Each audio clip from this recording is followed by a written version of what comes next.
Scéna Mihoč. Poprvé, hej, volám sa Patrik Mihoč a som manažer filmu. Aký je rozdiel medzi tým, medzi hraním a medzi manažovaním? Keďže som sa zhostil minulého roku v hlavnej roli a tohto roku som tu len tak na okrasu. Nosím repráky a rôzne inštrumentálne veci. Dobre, ja tu budem tak stať. Takže myslím si, že táto úloha mi padne viacej, keďže som hrozný herec a Daniel nemal koho tam dosadiť minulého roku, tak tam dosadil mňa. Ale tohto roku je to také lepšie oproti Stavotu za to. Lepšie organizačne, lepšie po hereckých výkonoch, je to lepšie aj finančne, aj keď sme mali z začiatku aj problémy, ktoré sme vyriešili. Tým pádom by som sa chcel poďakovať sponzorom.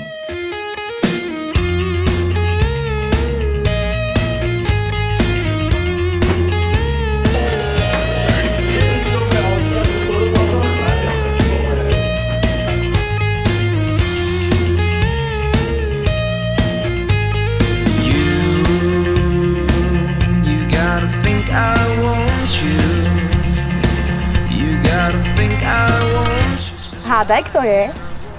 Nemám šajnu. Čo sa deje? Zasa niekoho má?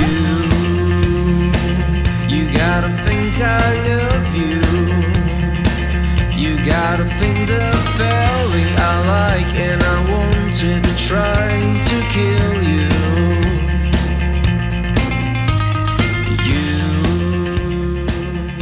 A tak sa usmeješ proste, keby si predstavil nejakú vtipnú historku. Predstav si mňa holého. No vidíš, máš emóciu. To je historka. Dobrý deň tam je. Nie celý štáb, iba on.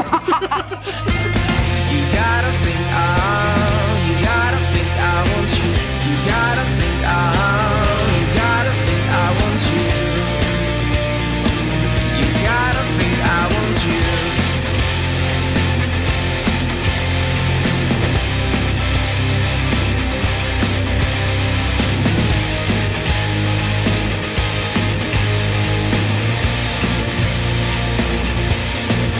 Teraz je tvoja Slávy. A teraz tvoje. Teraz moja. A ešte bude Matov. Moja.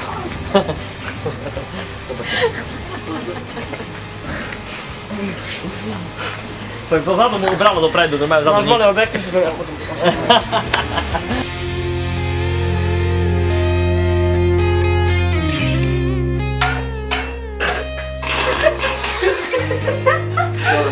Tak čo bolo? Rozbije. Vajco.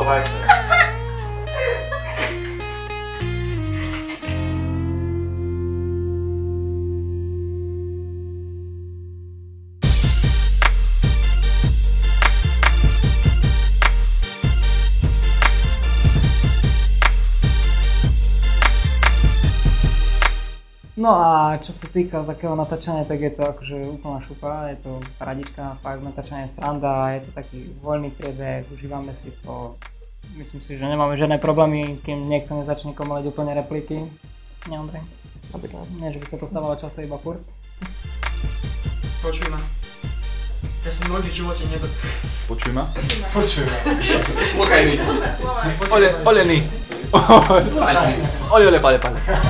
Vlastne tá moja postava to je taký uzavretý čudák, ktorý chce vlastne hlavne dobre svojmu bratovi, ale je taký trošku nepochopený dobu, lebo no proste vie toho veľa, ale je taký odvecí a aj dokopy nič.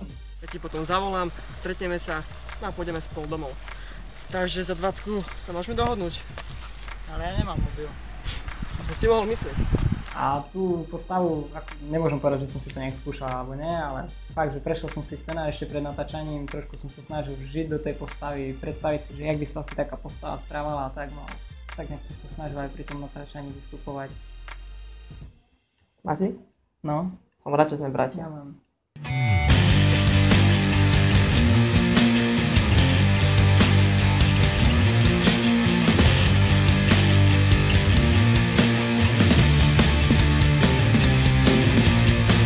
natáčanie prebiehalo celkom fajn, pochodili sme rôzne mestá tu naokolo, ktoré sú, kde sa vlastne bude všetko aj premietať. Boli sme na Nianskom hrade, kde bolo veľmi pekne. Chodili sme miesta, ktoré by som možno cez Plzeň tak neprešiel, takže to má svoje veľké plus.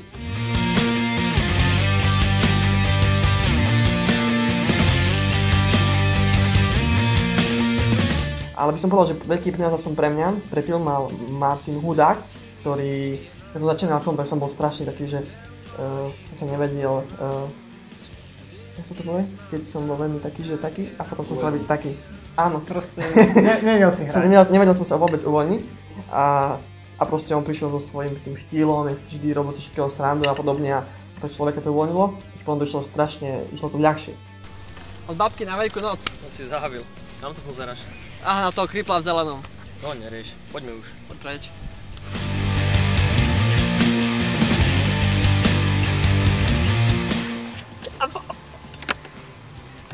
DJ Witch. Už točíš?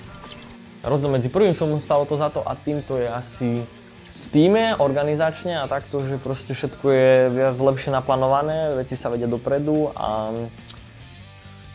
možno ide aj nejakým spôsobom rýchlejšie, tým, že je nás tam viac a viac hlav myslí na viac vecí a myslím, že je to veľa lepšie, jasne, že proti jednotke.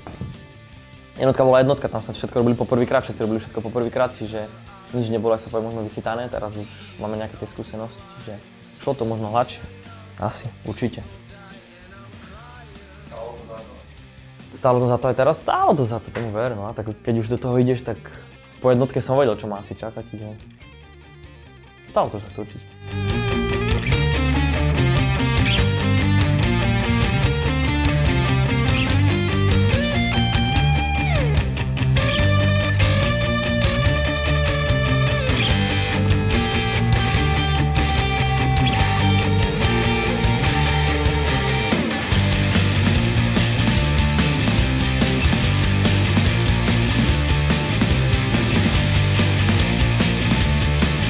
Ja to mám v tebo, neviem aké ľahké.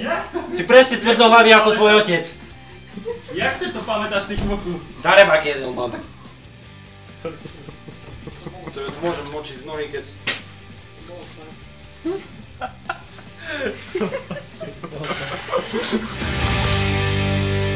Takže prvýkrát som točil scénu, svoju prvú ako vo vlaku. Bol som z toho dosť ako nervózny, pretože som nevedel kde čo, vôbec som nemal načítaný scenár. Pohode, zmeni uhol. Ten pravý to hovorí, čo trošku neviete uvieť. Abstinent. A ja čakám, že to kiaľ. Ja som nevedel, bože. Niekedy sa tie scenáre aj menili z dňa na deň, čiže som nemal čas si to prečítať. Niekedy ma vlastne aj znervozňovalo to dochádzanie stále, pretože bývam trošku ďalej od Humenného. No a prvé pocity z toho filmu aj z toho prvého natáčania boli celkom fajn. Prepad, aké sú vaše pocity z toho, čo sa dokazovalo? Vynikajúce, vôbec som ešte nikdy nehral. Tak už áno. Čiže pohode, hej? Jasne, pohode. Teraz to bolo čo Jasné. Bolo to rýchle. Bolo to rýchle, išlo to dobre, hlavne to išlo rovnako.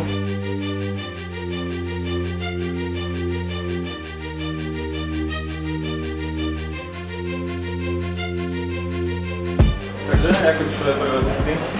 Moje pocity sú veľmi, myslím, že ten film bude v pohode. Ja si tiež myslím, hlavne sa mi páčilo, jak rýchlo išli tie scény v tom vlaku. Bolo fajn, že si stihli nabrať vlastne ruky. Úplne super.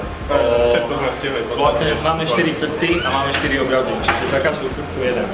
Ďalší mal byť kratší, ak som ich dobre počúval, to by mal byť v pohode.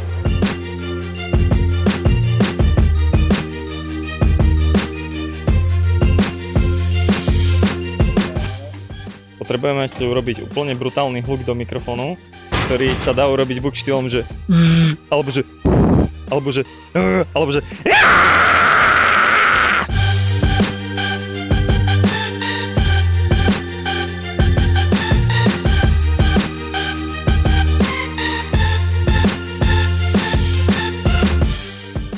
Takže vlastne téma tohto filmu je oveľa viac možno ani tak podstatnejšie ako úplne iná, keďže sa už nejedná o nejaký romantický príbeh ako minulý rok, ale ide tu o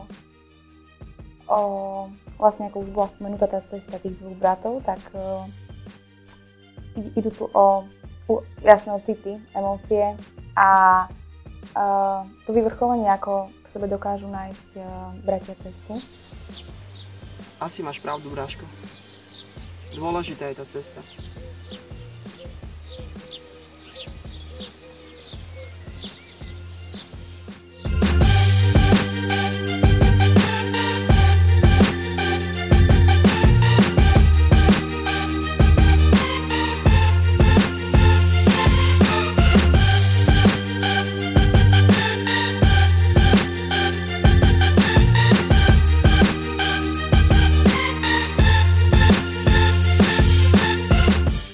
Myšlienka tohto filmu, nemyslím obsahová, ale celkovo tohto projektu bola vlastne efektívne využiť voľný čas.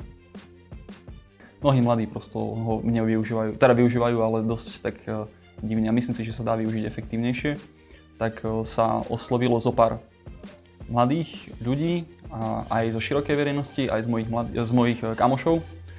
A oslovil som ich vlastne myšlienkou natočiť film, pretože film je zrovna takéto dielo, kde sa dá využiť talent z rôznych odvetví. Či je človek hudobník, či je herec, alebo nejaký komik, trebárs ako je teda Maťo Hudák, alebo proste čokoľvek iné, tak každý si myslím, že by si mal nájsť to svoje vo filme, keď sa podujíma na výrobe. Keď už nejakú panorámu, tak radšej odtiaľ. No počuj, oni začnú iba tam budeš mať možno nejakých 5-10 sekúnd, možno ak stoja. Potom budeš mať panorámu, môžeš mať toto tu celé vlastne, ak oni sa prejdú stámať tu. Tak, presne. Najpozitívnejšie vlastne na celom tom projekte bolo, a budem sa znova opakovať, bolo to, že sme využili efektívne voľný čas. Potom sú tam ďalšie také veci, ktoré určite tiež stoja za to. A to je, že sme sa niečomu priučili. Máme vlastne v štábe ľudí, ktorí chcú ďalej pokračovať v tom, na čom pracovali.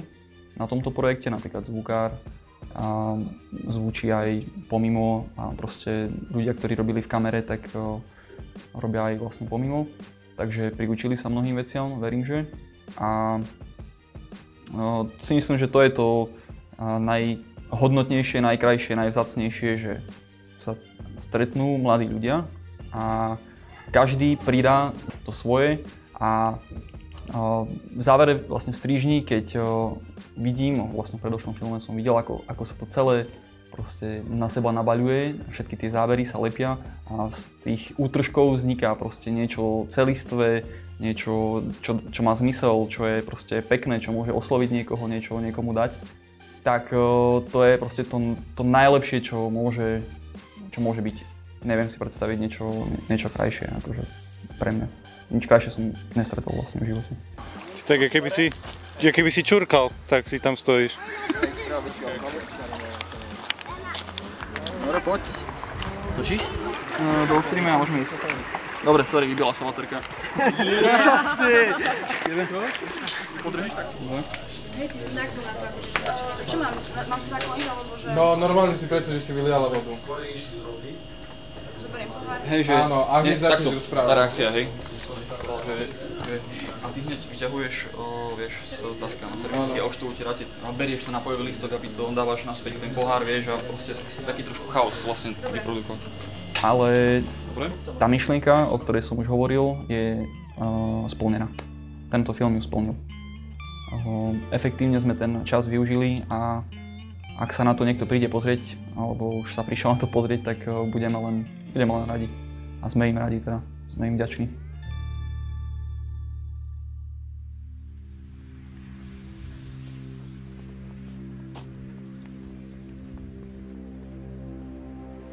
Po tom všetkom, čo pre mňa urobil. No ja som si to ani trochu nevážil. Sa mi len ťažko hľadali slova, ktorými by sa k nemu v tej chvíli dalo prihovoriť. Mlčky som pri ňom sedel, ale zakrátko ma v jeho typickom polospánku zbadal. Znova mu ani tvrdá lavička nezabránila hneď v prvých slovách myslieť viac na iného, než na seba. A ja? Nevedel som odpovedať ani na to, či som v poriadku. Nebol som, ale bál som sa mu to povedať. Bál som sa povedať nahlas, že mi je zle z môjho egoizmu, môjho povrchného prístupu k životu, aby mi jeho odpustenie nebolo stupenkou do rovnakého života, s ktorým chcem už raz a navždy skoncovať. A tak som mu začal rozprávať o sne, na ktorého konci som až príliš neskoro hádzal kameňom do priepasti.